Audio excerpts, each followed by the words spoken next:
The Masque of the Red Death by Edgar Allan Poe. The Red Death had long devastated the country. No pestilence had ever been so fatal or so hideous. Blood was its avatar and its seal, the madness and the horror of blood.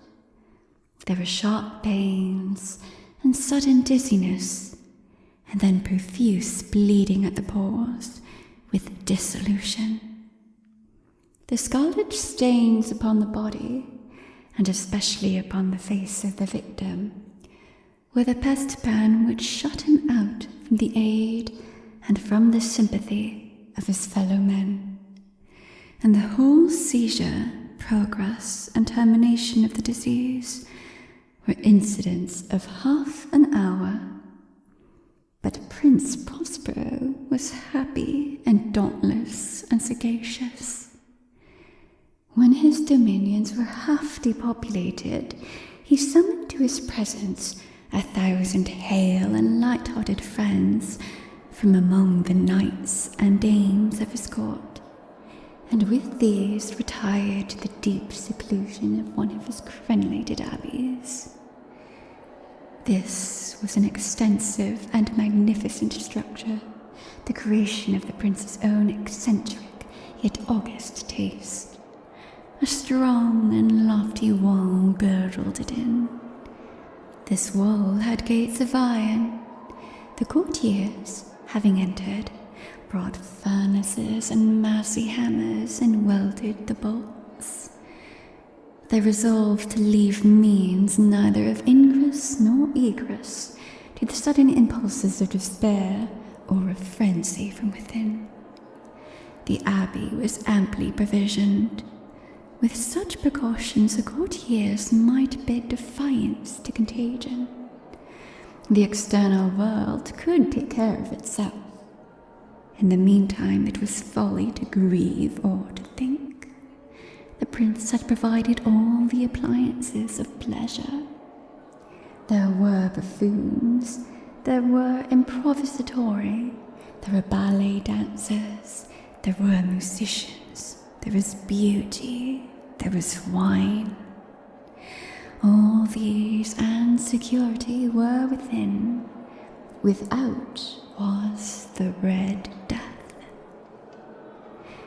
It was toward the close of the 5th or 6th month of his seclusion that the Prince Prospero entertained his 1,000 friends at a masked ball of the most unusual magnificence. It was a voluptuous scene, that masquerade. But first, let me tell of the rooms in which it was held. There were 7, an imperial suite. In many palaces, however, such suites form a long and straight vista, while the folding doors slide back nearly to the walls on either hand, so that the view of the whole extent is scarcely impeded. Here the case was very different, as might have been expected from the Duke's love of the bizarre. The apartments were so irregularly disposed that the vision embraced but little more than one at a time. There was a sharp turn at the right and left.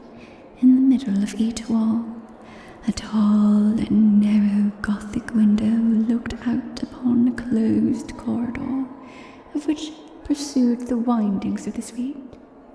These windows were of stained glass, whose colour varied in accordance with the prevailing hue of the decorations of the chamber into which it opened. That at the eastern extremity was hung, for example, in blue, and vividly blue were its windows. The second chamber was purple in its ornaments and tapestries, and here the panes were purple. The third was green throughout, and so were the casements. The fourth was furnished and lighted with orange, the 5th with white, the 6th with violet. The 7th apartment was closely shrouded in black velvet tapestries that hung all over the ceiling and down the walls, falling in heavy folds upon a carpet of the same material and hue. But in this chamber only, the color of the windows failed to correspond with the decorations. The panes were scarlet, a deep blood color. Now, in no one of any of the 7 apartments was any lamp or candelabrum amid the profusion of golden ornaments that lay scattered to and fro and depended from the roof. There was no light of any kind emanating from lamp or candle within the suites of chambers. But in the corridors that followed the suite, there stood, opposite each window, a heavy tripod bearing a brazier of fire that projected its rays through the tinted glass and so glaringly lit the room.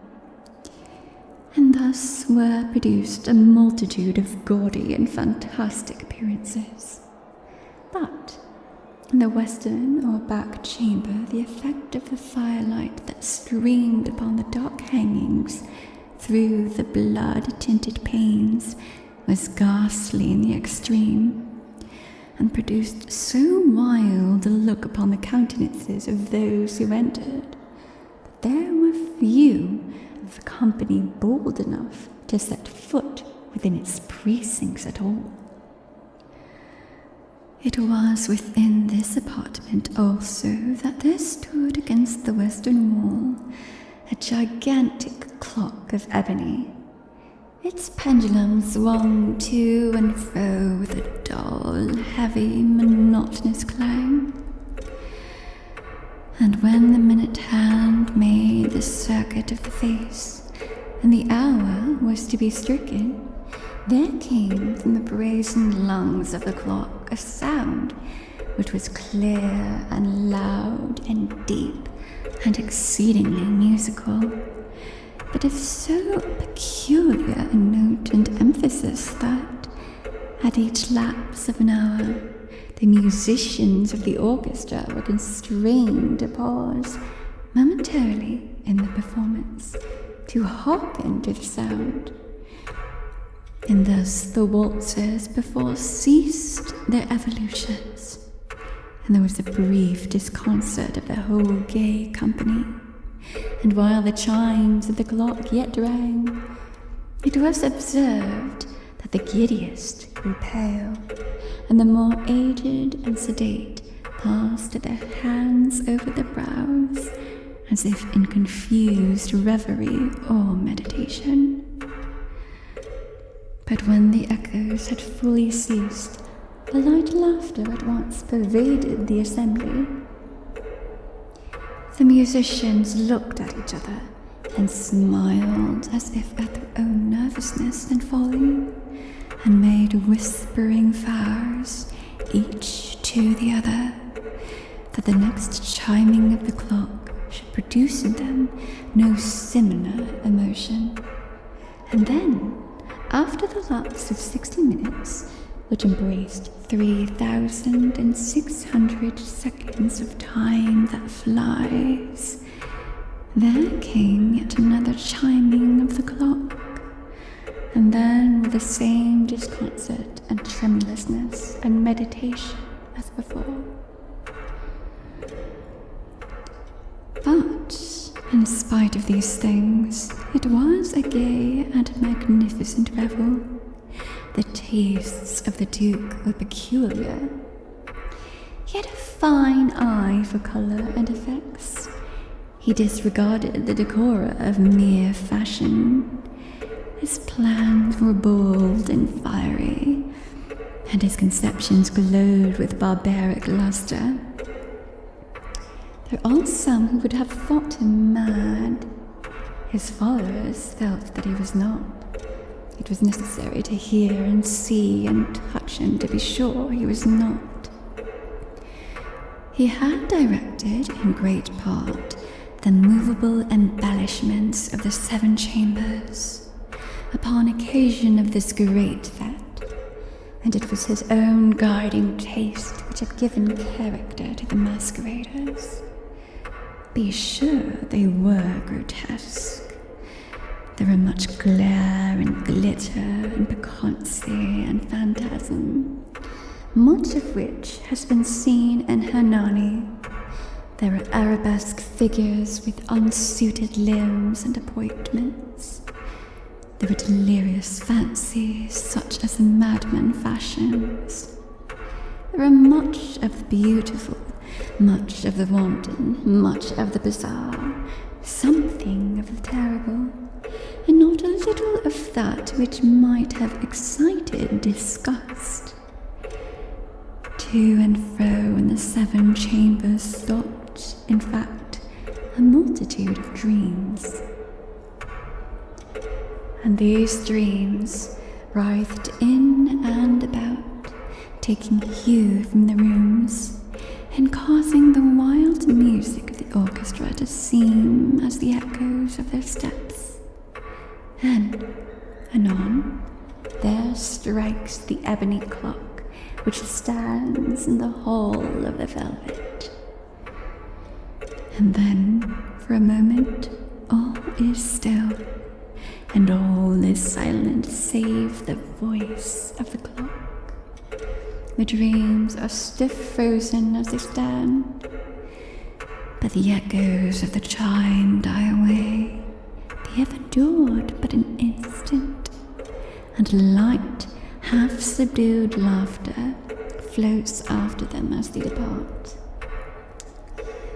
And now the music swells, and the dreams live and writhe to and fro more merrily than before, taking hue from the many-tinted windows through which stream the rays of the tripods. But to the chamber which lies most westwardly of the 7, there are now none of the maskers who venture, for the night is waning away, and there flows a ruddier light through the blood-colored panes, and the blackness of the sable drapery appalls. And to him whose foot falls on the sable carpet, there comes from the near clock of ebony a muffled peal more solemnly emphatic than any which reaches their ears who indulge in the more remote gaieties of the other apartments. But these other apartments were densely crowded, and in them beat feverishly the heart of life. And the revel went whirlingly on, until at length there commenced the sounding of midnight upon the clock. And then the music ceased, as I have told, and the evolutions of the waltzes were quieted, and there was an uneasy cessation of all things as before. But now there were 12 strokes to be sounded by the bell of the clock, and thus it happened, perhaps, that more of thought crept, with more of time into the meditations of the thoughtful among those who revelled.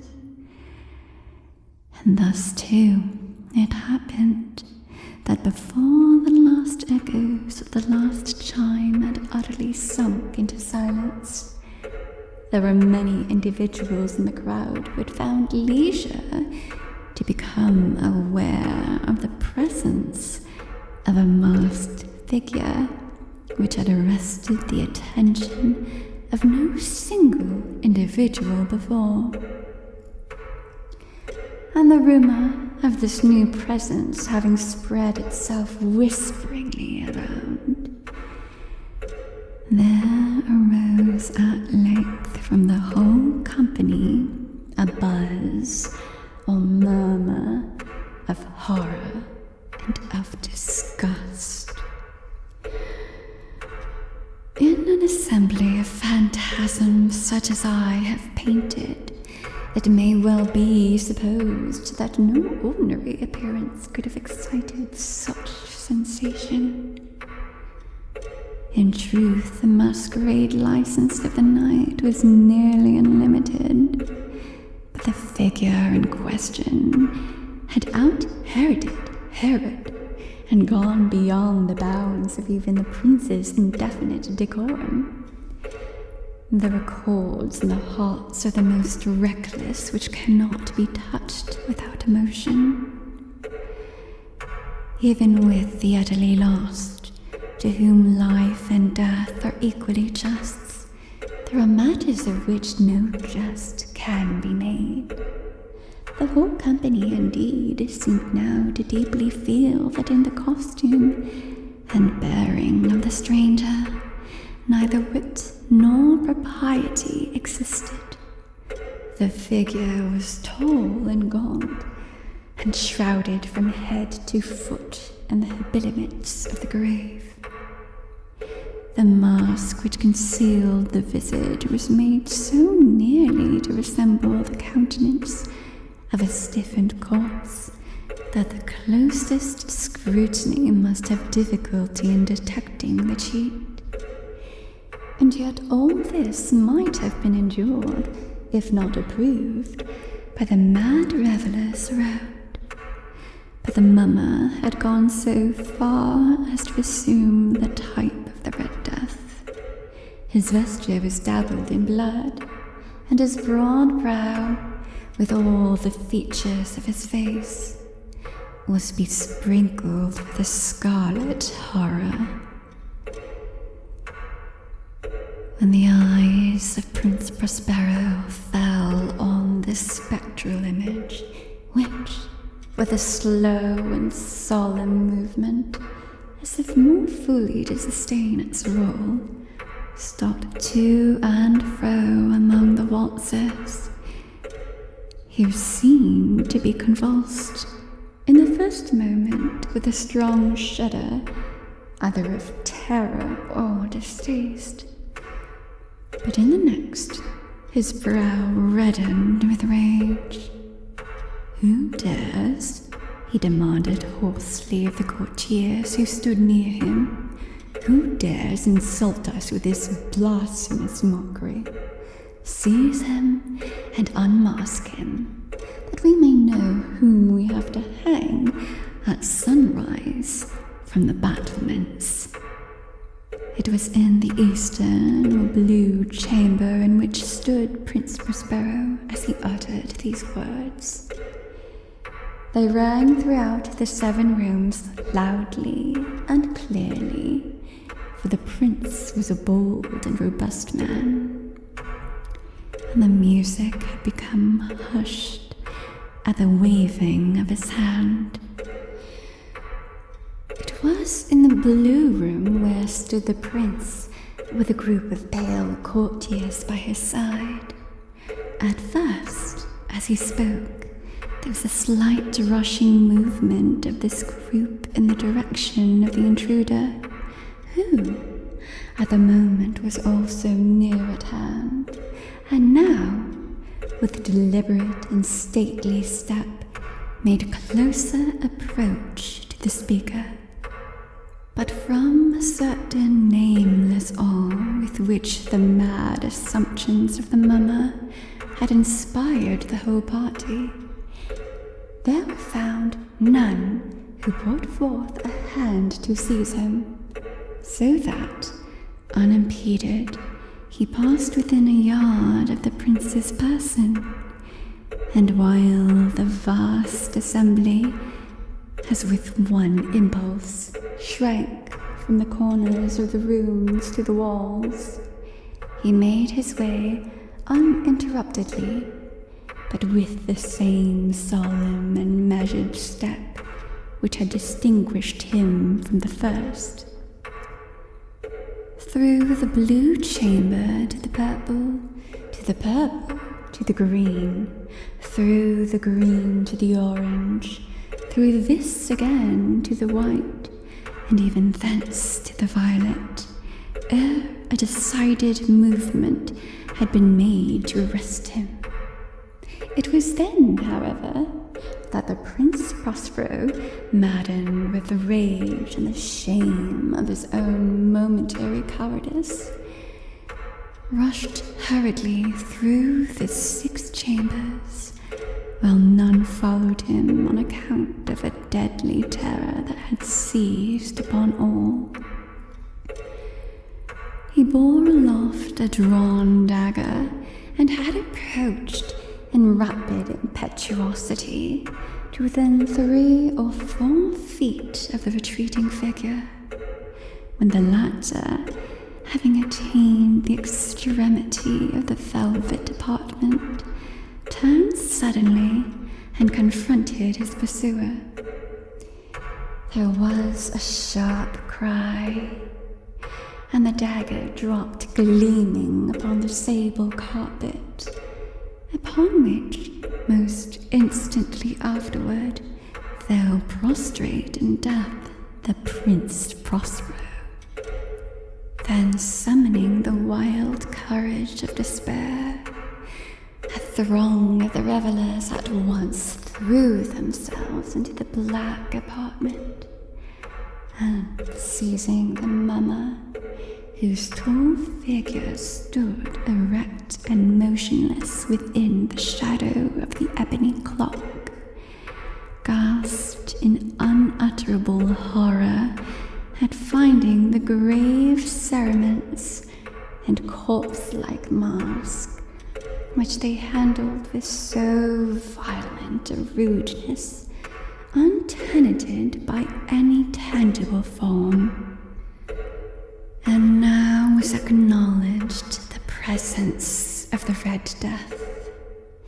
He had come like a thief in the night, and one by one dropped the revelers in the blood-bedewed halls of their revel, and died each in the despairing posture of his fall. And the life of the ebony clock went out with that of the last of the gay, and the flames of the tripods expired, and darkness and decay and the Red Death held illimitable